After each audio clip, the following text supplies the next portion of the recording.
بسم الله الرحمن الرحيم. السلام عليكم ورحمة الله وبركاته. How are you everyone? I'm here, so please stop using your mic. The mic is always mute, so we can you can follow and you can hear me all the time. أهلا بكم.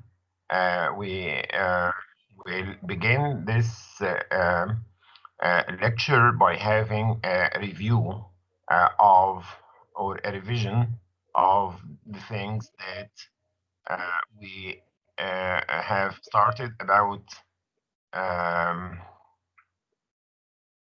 the characteristics of children's literature. So pay attention, please, everyone. I will admit everyone, don't worry. هتبقوا موجودين معايا، مفيش أي مشاكل خالص. حتى اللي جاي مسجلش قبل كده هقبله. هتلاقي كل شوية ناس بتنضم لينا، بس يا ريت نركز بقى ونخش المحاضرة بتاعتنا على طول. في البداية بسأل، هل انتوا سامعيني وهل شايفين الباوربوينت ولا لا؟ سامعين؟ تمام يا دكتور. تمام. اللي عنده مشكلة يقول. طيب تمام. شايفين الباوربوينت؟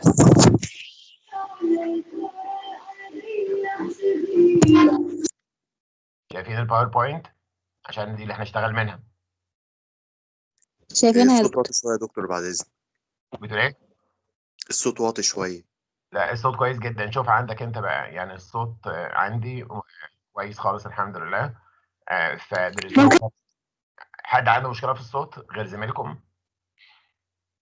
هو الصوت كان واطي، لما حطيت السماعات بقى كويس يا دكتور. حطوا السماعات او تصرفهم، لان انا الصوت بالنسبه لي هنا اعلى حاجه في الصوت، ما اقدرش اقل عن كده، هو اعلى حاجه عندي بالفعل يعني. برحب بيكم ماشي يا دكتور. بنبدا بقى. ركزوا معايا، مش هناخد وقت كبير ان شاء الله، وهحاول افهمكم اكبر قدر ممكن من المعلومات الخاصه ب our course. تمام.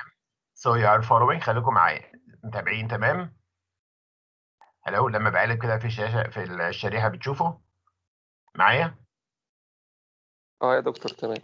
ممتاز. so you have questions on page. بص كده الصفحة مكتوبة تحت في الكتاب page 76 صفحة 76. الأسئلة دي موجودة في صفحة كاملة in the middle of or at the end of the theoretical section before the novel itself. We have 4 questions وكل واحد منهم أنا عامله بلون مختلف. What do you think of the character of mother in the novel طبعا اللي هو The Railway Children? Discuss 5 features of children's literature and apply them to the novel. Comment on the language the author uses in depicting the world view of children. For example, is it appropriate? Is it complex? Is it simple? Expressive? Limited? Over poetic? Relevant? Etc. You can add more. The language of children is actually one of the most pivotal and most important aspects of children's literature, which we will explain again. We did explain before, but we are going to further explain this time. In what way are railways important to the context of the novel? يمكن السؤال ده نأجله شوية بعد ما ناخد شوية في الرواية، إنما الثلاث حاجات الأولانيين ممكن جدا يبقى عندنا فكرة كبيرة عنهم. So what do you think of the character of mother? Discuss 5 features of children's literature. Comment on the language the author uses in depicting the world view of children. As for mother، خلوني أشوف بس مين اللي عايز ينضم لينا. اوكي خلاص.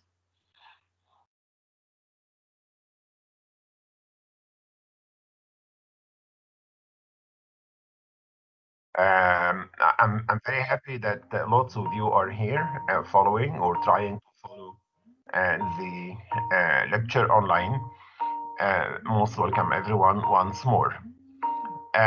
So the first question we have now has to do with the character of mother. I'm not going to ask you to analyze or to draw a picture of the character of mother or how the writer created characterization in the form of the character of mother. شخصية الأم بس عشان مهمة جدا نركز عليها. She is the one that takes responsibility for the whole family after the absence of father.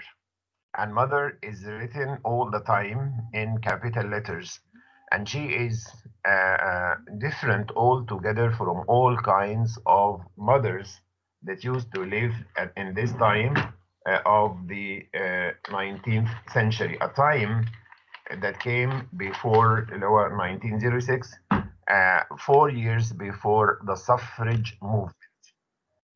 If you don't remember, or if you do remember what we said in class, or if you don't remember, here it is again. You can follow me here while I type. There was something called the suffrage movement as part actually of a bigger or larger movement for the emancipation. دي كانت جزء من giving women their rights and making them equal to men. So the suffrage movement, part of the movement for the emancipation. Right, that was in the whole of Europe, especially England. And at that time, women could not go to work, and they did not have the facility or the license with which they can select suffrage هنا معناها selecting or electing members of the parliament. انتوا شايفين؟ فلو سمحتوا لو في مشكلة في العرض، في الكتابة، في الصوت، قولوا لي على طول عشان أعدل. ما ينفعش أفضل أشرح وأنتوا مش متابعين. تمام؟ So the suffrage movement اللي هو حق التصويت. alright. كان في a call for that and a call for the emancipation of women. Do you understand? Which bore fruit. That is to say, it became successful in the year 1910 when women were granted all those rights and were given full freedom and full liberty and full equality. This is what the writer Edith Nesbit has been trying or tried to do with her fellow women writers. So mother here in this novel could be considered a symbol of all women living at the end of the 19th century who participated in the call for making women equal to men, giving women the right to select members of the parliament, the right to go to work, and so on. And that is why the writer is giving us the character of the mother as different from all other mothers. She is not dull. She is active. She is responsible. And she is educated. She is cultured. She is better than women who just stay at home and wait for other women so they can meet together in boring visits or boring calls to her house.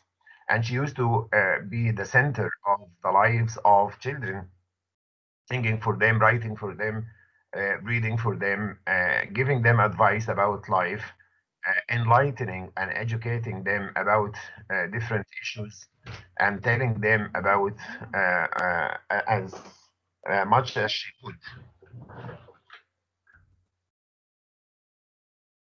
Telling them about their father and why their father is absent, and correcting their course of life whenever they made any mistakes. So she is the one who plays the role of the father and the mother at the same time in the absence of father. You can add more information, of course, to this from lectures and from the books. This is about mother. احنا عندنا الأسئلة تاني. The character of mother, and then some features of children's literature, some characteristics of children's literature. واحنا خدنا دي واحنا بنشرح وشفنا الصورة دي وشفنا الكلام ده في الشاشة. And you have innocence, but at the same time you also have verisimilitude. يعني the novel describes for us the innocence of children, but at the same time It shows us that this is like reality, lifelike, it is probable, it is credible. And while doing there are characters like Phyllis who are portrayed or described for us in a comic, humorous manner. We laugh every time she is mentioned in the novel, or she's made use of in the novel. And at the same time, I understand that this is a flat character who appears all the time doing this as her brother says. And I think that you can find this in the book, and we did talk about it in شرحت ده كمان اللي هو exploiting the potentialities of language اللي احنا بدأنا فيه محاضرة النهارده. It exploits the potentialities of language. قلنا potentialities اللي هي الإمكانيات بتاعت in language that can help the writer to express herself, to make her ideas clear to readers. She does not hesitate to make use of, not only في فرق ما بين to make use of the potentialities of language and to exploit، مش مجرد استخدام، لا ده هو making use of and exploiting. بتستثمر ده أحسن استثمار في إن هي توصل الأفكار بتاعتها الخاصة ب children's literature. So this is the major medium through which the writer can render all the details, children's life,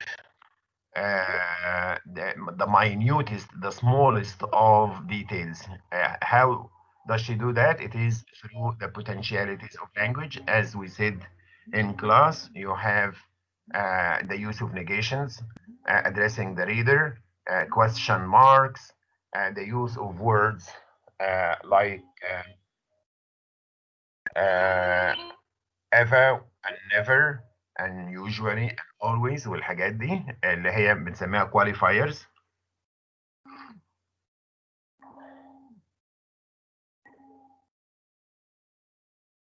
One second please, I'll be with you in a second.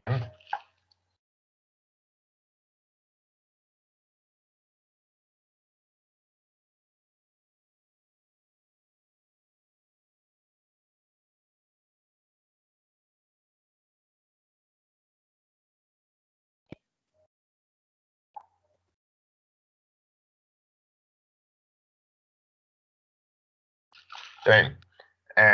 And extra aspects of language are also made use of by the writer. So this is called the potentialities of language, one of the most important things or aspects of children's literature.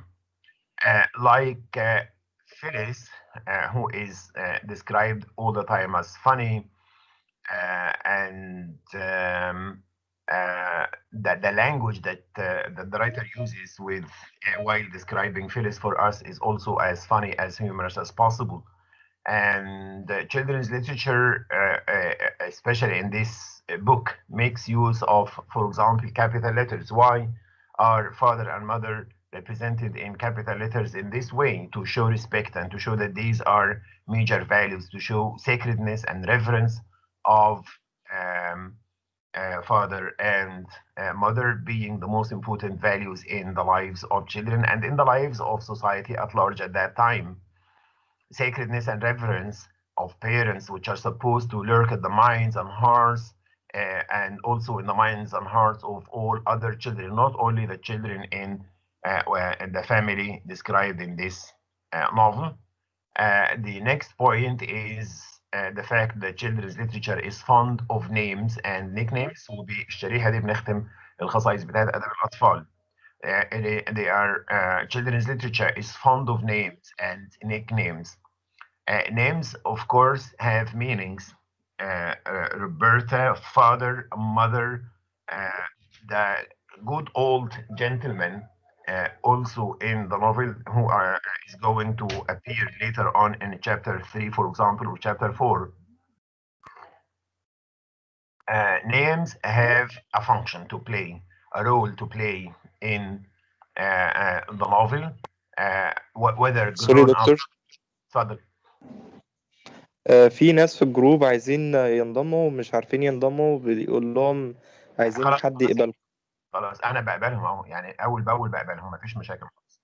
هو تمام، هبلغك. شكرا. بيظهر لي، ما تبلغش حد، هم خلاص هتلاقيهم جويند دلوقتي، خلاص هم موجودين. تمام تمام يا دكتور. اشكرك يا حبيبي، اشكرك. So are you following now؟ انا كنت بقول ايه؟ names.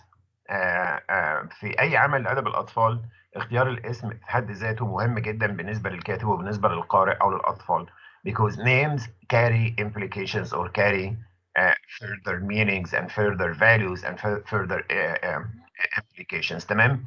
This is names. What about بقى nicknames؟ nicknames that is to say اللي هو اسم الدلع او the favorite name. As children, not all of us were called by our names. Many of us were called by our nicknames.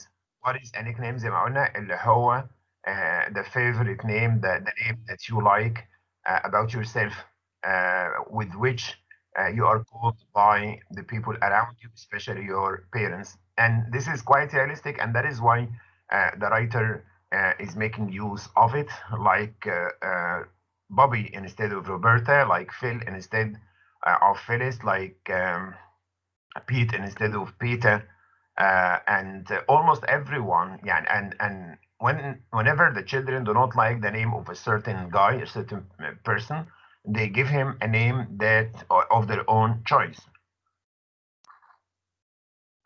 So in today's lecture, نرجع تاني للحاجات اللي احنا خدناها. We have been interested in some features of children's literature. وقبلها we talked about the character of mother as one of the most important things in the novel. We also talked about the potentialities of language. All right, like the use of negation, question marks, qualifiers. والكلمة هي qualifiers اللي مش عارفها. qualifiers. تمام. And السؤال اللي بعد كده لو in what way are railways important to the context of the novel? Why do railways play that important role in the life of characters? I did explain it in class, بس ما فيش مانع أكررها تاني دلوقتي. قلنا إن the novel is called the Railway Children، يعني ما قالتش أطفال لندن مثلا أو أطفال وسمت اسم الأسرة، لا ده Railway Children. ولما نبص في التركيبة دي من الناحية اللغوية هنلاقي إن كلمة children معطوفة على كلمة the railway. That is to say the children of the railway أو the railways، أطفال السكك الحديدية. مش معنى كده انهم اتولدوا في السكه الحديد، ولكن زي ما يكونوا اتولدوا في السكه الحديد. living all their time after the absence of father around the station, around the railway station, getting all the information, getting all the instruction, getting all the correction, the improvement of their behavior, all the adventures كمان in their life circle or revolve around the station.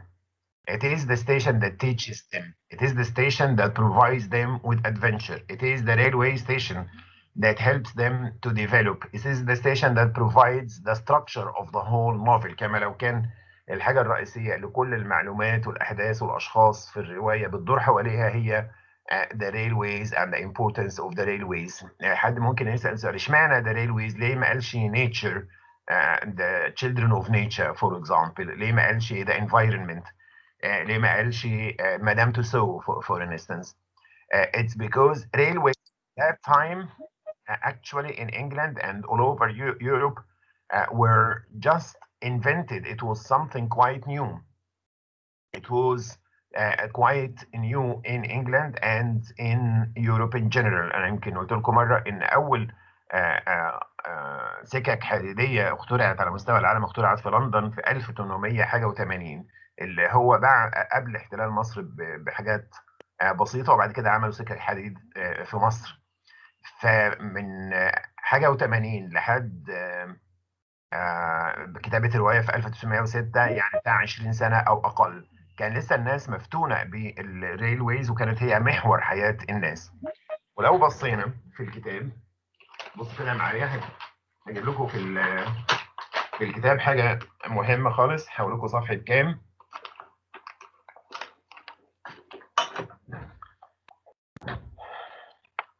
alright, 1 second.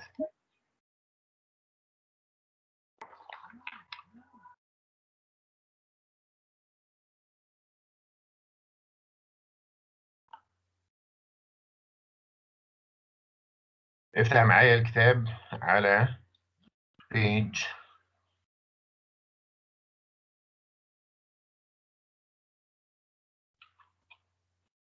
هو يعني مش انا جايب اقتباسات اصلا في الكتاب، مش بس من الرواية بتاعتنا، ولكن say page 47. No, not 47. 1 second. To show you the importance of railways, not only to the railway children in our novel, but also to other novels written at that time.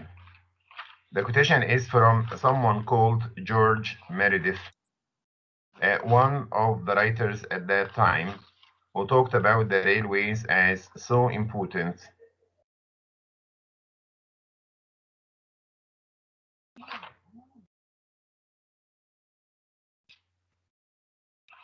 Okay, if you came across this, please tell me until I find it for you.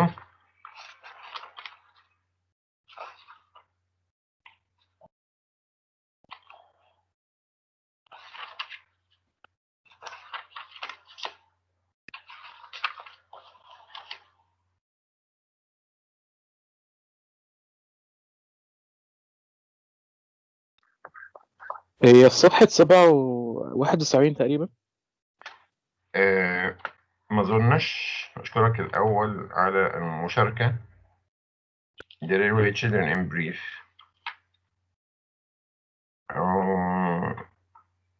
Said mother, no. طب يعني في حاجه اسهل من كده بكتير. بص بقى انا هعمل ازاي. هجيب الروايه نفسها ونعمل كده. انتوا شايفين الفايل اللي انا شغال عليه ده؟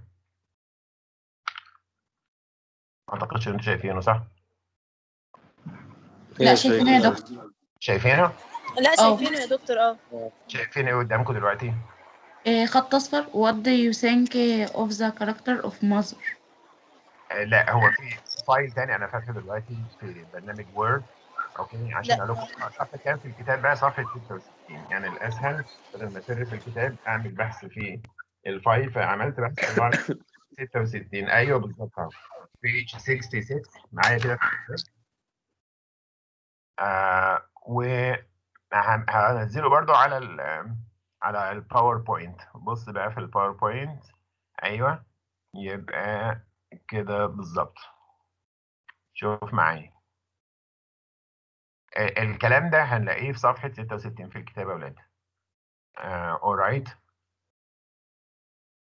وهشيل التظليل كمان. no color. شايفين كده تمام؟ تمام يا دكتور. thank you. يا دكتور. So جورج ميريديث. اوكي، الكاتب هنا في الحالتين اسمه جورج ميريديث. في رواية اسمها ديانا اوف ذا كروس ويز. حتى اسم يعني الرواية بتاعتنا ريلوي تشيلدرن. الرواية دي ديانا اوف ذا كروس ويز. كروس ويز التقاطعات، تقاطعات الطرق برضو، خاصة بتاعة الايه، السكك الحديدية. right. So George Meredith, and George Meredith is also the novelist from whom I have taken this quotation, these two quotations. اقرا كده. He confessed to being absorbed in railways. نزل الناس بس تمام. He confessed to being absorbed in railways. What is absorbed؟ بتاخد حرف الجر in. To be absorbed in بمعنى we confess to being absorbed in railways. كلمة absorbed in معناها منهمك جدا فيه، مستغرق جدا فيه، مهتم يعني very busy with, very concerned with, very interested in, very much fond of ايه بقى؟ ده railways. الافتتان بقى ده بالريلويز، الاهتمام بيها اهتمام كبير was something new for everyone, not only for Edith Nesbit. Because the railways were new. The new lines of railways projected to thread the land and fast mapping it. كما لو كانت الريلويز في الوقت ده بتغير شكل الخريطة بتاعت أوروبا كلها، فبالتالي الناس كلها كانت مبهورة بالريلويز، زي عندنا مثلا هنا لما انبهرنا بالكمبيوترات مرة، وبعد كده الموبايلات مرة تانية، وبعد كده بالنت، وهكذا. كانت حاجة إيه مهمة جدا في حياة الناس. فده اقتباس من رواية من روايات جورج ميريديث اسمها ديانا اوف ذا كروس ويز، هتلاقوه عندك في صفحة 66 في الكتاب في أسفل الصفحة. الاقتباس اللي بعد كده برضو من نفس الكاتب، شخصية من الشخصيات برضو a child alright بيعبر عن نفسه وهو بيشوف القطر لأول مرة. فاكرين the girl that we saw on the screen اللي هي بتشوف القطر لأول مرة؟ Do you remember that؟ فاكرين. ايوه مش الفيديو اللي حضرتك قلته صح؟ اللي أنا عرضته هو ده ماله بقى؟ لا يعني حضرتك قصدك عليه صح؟ أنا قصدي طيب تمام ماشي. اوكي، انا حتى مش عايزين نشوفه تاني عشان ما نضيعش وقت المحاضره، بس هو زي ده بالظبط. الاقتباس ده كأن البنت ديت كبرت وركبت القطر وعبرت عن نفسها بالشكل ده. بتقول how gloriously we go along. هنا go along يعني riding the train on the train. gloriously يعني beautifully. ولاحظ برضو باعتبارها طفله احنا بنقول ادب الاطفال وبنطبقه على شوف بنعمل برضه gloriously how beautifully وبعدين علامة ايه؟ تعجب. like to read. يعني كابتن هي اللي بتستخدم المايك وبتكح في المايك، الله يهديك، مش وقته خالص. Please respect that you are in a lecture. تمام.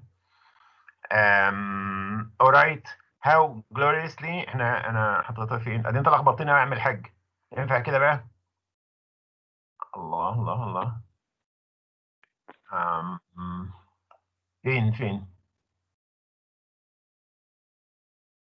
how gloriously apart from no how gloriously we go along. استخدام اللغة بالشكل الجميل اللي هو الاكسكويزيت اللي احنا اتكلمنا عنه.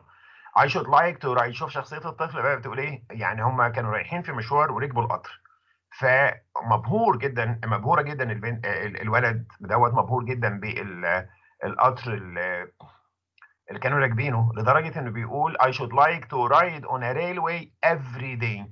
طبعا بص بقى لوجهه نظره ووجهه نظر الكبار، لو باباهم ومامته معاه وراكبين القطر برضه معاه هيقولوا نفس الكلام، اللي هم عايزين يركبوا القطر كل يوم، يا ريت نركب القطر كل يوم. اسمه هيبايس.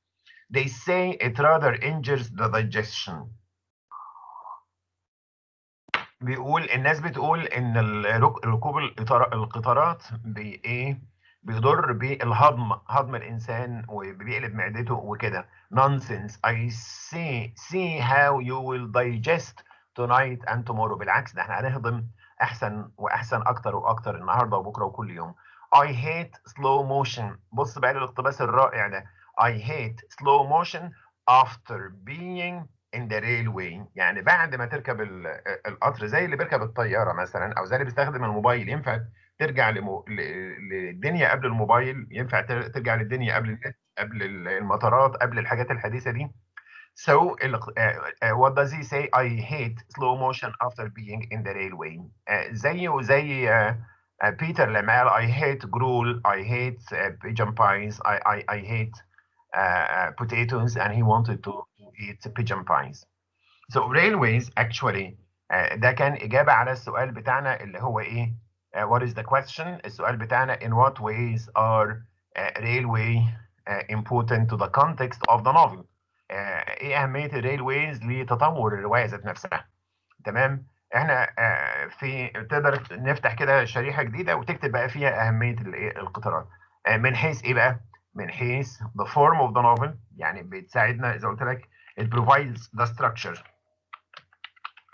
or the form.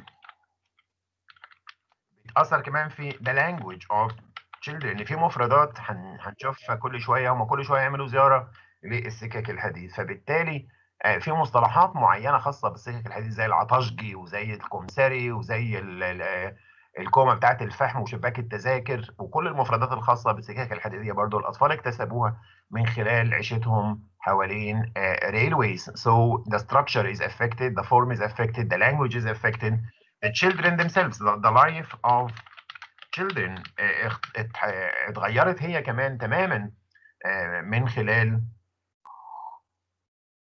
تواجدهم في البيئة بتاعت القطارات around railways. Do you understand? So this too is important. It provides them with adventure. The plot كمان، يعني لأن أصلا father is taken to the prison through the railways, and the solution to the problem of their father برضو begins and ends with railways، وهنشوف الكلام ده لما نكمل في الرواية بتاعتنا إن شاء الله. So even the plot is affected. Whatever children learn، أي حاجة بيتعلموها برضو مستمدة من railways is derived from railways. طبعا كل ده in the absence of parents. Their parents are absent. الأب because of prison and mother because she is busy all the time. Do you understand? أنا مش عايز أطول عليكم أكتر من كده. أنا حاولت أعمل زي مقالة كده، بدأت بالموضوعات الرئيسية اللي المفروض هنتكلم فيها، غطيتهم بشكل سريع. أوكي، بعد كده هنشتبك مع الرواية ذات نفسها ونتكلم بالتفصيل عنها. Alright. Do you have any questions؟ لو في تحت أمركم أهلا وسهلا. Do you have any questions يا شباب؟ دكتور امتحان الترجمة على ايه بالظبط؟ احنا دلوقتي في مادة ايه؟ القصة. نوفل. طيب خلاص، يبقى امتحان الترجمة بقى ممكن ابقى اعمل لكم فيديو صغير كده وانزله لكم بالنسبة لامتحان الترجمة، اشترك فيه انا ودكتور معتز ان شاء الله. تابعوا يا ريت يا دكتور. تابعوا الصفحة بتاعتي. دكتور يا ريت يا دكتور والله. واحد بس صلوا على النبي، صلوا على النبي. واحد. الصلاة والسلام. ركزوا معايا كده، هقول لك الصفحة بتاعتي اهي على اليوتيوب. دي الصفحة بتاعتي، شايفينها؟ لا مفيش حاجة يا دكتور لسه. لا لسه ما ظهرتش. هحاول اوريها لك اهو. لسه ما ظهرتش يا دكتور. طب ثواني، انا كتبتها عندك اهوت، تقدر تصورها دلوقتي لو عايز، وهي هتبقى موجوده في الفيديو. طبعا الفيديو ده هيتسجل وهينزل على طول في نفس المكان اللي احنا فيه دلوقتي، كمان تلت ساعه كده ولا حاجه هينزل الفيديو. صوروا احسن، حد صور اللينك ده. هو ببساطه بدل ما تكتب الكلام ده كله هتبحث في اليوتيوب، يبقى youtube.com، ثم هتبحث عن ايه؟ عن اسمي انا. شفتوا الفيديو بتاع القصه اللي انا عملته في امتحان القصه؟ هو في نفس الصفحه. يعني هو في نفس الصفحه اصلا. لو رجعت له تاني هيبقى في يا دكتور ممكن مثلا تاخد ده كوبي وتنزله على الواتس او اي حاجة. هو ايه؟ خلاص يا جماعة هبعت لكم اللينك على الجروب، مش لازم نتعب الدكتور، انا هبعت لكم اللينك على الجروب. خلاص يا دكتور خدتها سكرين. ثواني كده ممكن. اوكي، فين تدريبات؟ فين اهو كده ظاهر قدامكم. ظاهر يا دكتور. هي دي الصفحه. خلاص، دي الصفحه عليها فيديوهات كتير. بعد إذن حضرتك يا دكتور. بعد إذن حضرتك يا دكتور، هو في مواعيد ثابتة للمحاضرات الأونلاين؟ في بس افرض الدكتور عنده مثلا مشوار في الوقت بتاع المحاضره، او هنغيرها لاي سبب من الاسباب، فانت على حسب الايميل اللي بيجي لك يا بني العزيز، فانت الايميل اللي بيجي لك بتلتزم بيه، مفيش مشكله. ماشي احنا ماشي يا دكتور، شكرا. مرنين جدا في استخدام الاونلاين. فانت دكتور، يوتيوب وتفتح الصفحه دي، تكتب هنا في المكان دوت اسمي، هيطلع لك على طول اسمي، هتلاقي الفيديوهات الجديده نزلت بالشكل ده. ده كان بالنسبه للقصه. ها، اي اسئله تاني تحت امركم. توفيق ان شاء الله. بالنسبه للترجمه ما تطمنهم، هنريحكم ان شاء الله ونقول لكم ايه المطلوب. تمام. alright بالتوفيق وتصبحوا على خير. have a nice weekend. دكتور، سلام عليكم. هو ها؟ الميد ترم بناخد الدرجات ازاي، ولا بنعرفها ازاي، ولا إيه الدنيا؟ لما نصحح الاول هنقول لكم ان شاء الله. انا الامتحانات ورا بعضها واحنا مشغولين، فاول ما اظبط الدرجات هعرفكم، ما تقلقيش. تمام، شكرا يا دكتور. تمام يا دكتور، تمام. اشوفكم على خير. السلام عليكم. وعليكم وعليكم السلام. السلام ورحمة